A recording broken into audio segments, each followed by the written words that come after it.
ശബരിമല സ്വർണ്ണ കവർച്ച കേസ് അന്വേഷണത്തിൽ കടുപ്പിച്ച് ഹൈക്കോടതി. അന്വേഷണം അനിശ്ചിതമായി നീട്ടാനാകില്ല. കുറ്റപത്രം എന്ന് നൽകാനാകുമെന്ന് SIT അറിയിക്കണം. ഈ മാസം 29-നകം സമഗ്ര അന്വേഷണ റിപ്പോർട്ട് നൽകണമെന്നും അന്വേഷണ സംഘത്തിന് കർശന നിർദ്ദേശം നൽകിയിരിക്കുന്നു. പ്രതികൾക്കുള്ള പങ്കിന്റെ തെളിവ് ലഭിച്ചു എന്നതാണ് SITയുടെ വിശദീകരണം. ശ്യാം ദേവരാജാണ് ചേരുന്നത്. ശ്യാം, ഏത് സാഹചര്യത്തിലാണ് കോടതി ഇപ്പോൾ കടുത്ത നിലപാടിലേക്ക് എത്തിയിരിക്കുന്നത്? അന്വേഷണത്തിന്റെ നിലവിലെ സ്ഥിതി എന്താണ് SIT കോടതിയെ ബോധിപ്പിക്കുന്നത്?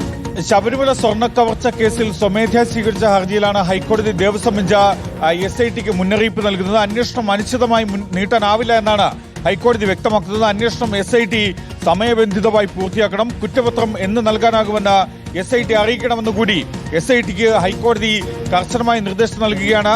ഇന്ന് SIT ഹൈക്കോടതിയിൽ വിശദീകരിച്ച കാര്യം, ശബരിമല ദ്വാരപാലക ശില്പങ്ങളിൽ 2025 സ്വർണം പൂഴ്ത്തിയ നടപടികളെ സംബന്ധിച്ച അതിന്റെ അന്വേഷണത്തെ സംബന്ധിച്ചാണ് വിശദീകരിച്ചത്. SIT അന്വേഷണം പൂർത്തിയാക്കി റിപ്പോർട്ട് നൽകണം. ഈ മാസത്തിനകം ഇക്കാര്യത്തിൽ 29-നകം സമഗ്ര അന്വേഷണ റിപ്പോർട്ട് നൽകണമെന്ന കാര്യവും കൂടി ഹൈക്കോടതി നിർദ്ദേശിക്കുകയും ചെയ്തു. സ്വമേധയാ സ്വീകരിച്ച ഹർജിയിലാണ് ദേവസ്വം ബെഞ്ചിന് മുന്നിൽ SIT ഇക്കാര്യം അറിയിച്ചത്.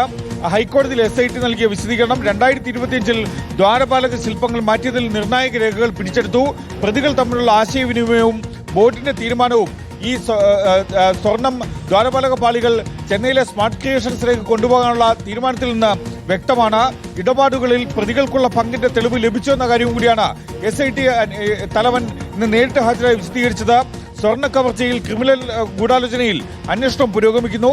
സ്വർണ്ണ കവർച്ചയിൽ ഉദ്യോഗസ്ഥരുടെ പങ്കിലും വിശദമായ അന്വേഷണമാണ് നടക്കുന്നത്, പുരോഗമിക്കുന്നത്. അതിന്റെ അവസാന ഘട്ടത്തിലാണെന്ന കാര്യവും കൂടിയാണ് SIT ഹൈക്കോടതി അറിയിച്ചത്. എന്തായാലും 29-ന് ഇക്കാര്യത്തിൽ സമഗ്രമായ റിപ്പോർട്ട് കോടതിയിൽ നൽകണം, ഹൈക്കോടതിയിൽ നൽകണം. ശബരിമല സ്വർണ്ണ കവർച്ച കേസിൽ സ്വമേധയാ സ്വീകരിച്ച ഹർജി ജൂൺ 29-നായിരിക്കും ഹൈക്കോടതിയുടെ ദേവസ്വം ബെഞ്ചിന് പരിഗണിക്കുക. ശരി, ഏതായാലും അന്വേഷണം അനിശ്ചിതമായി നീട്ടാനാകില്ല എന്ന കൃത്യമായ നിലപാട് ശബരിമല സ്വർണ്ണക്കൊള്ള കേസിൽ ഹൈക്കോടതി സ്വീകരിക്കുന്നു. SITയെ അത് അറിയിക്കുകയും ചെയ്യുകയാണ്. ശ്യാം ദേവരാജ്.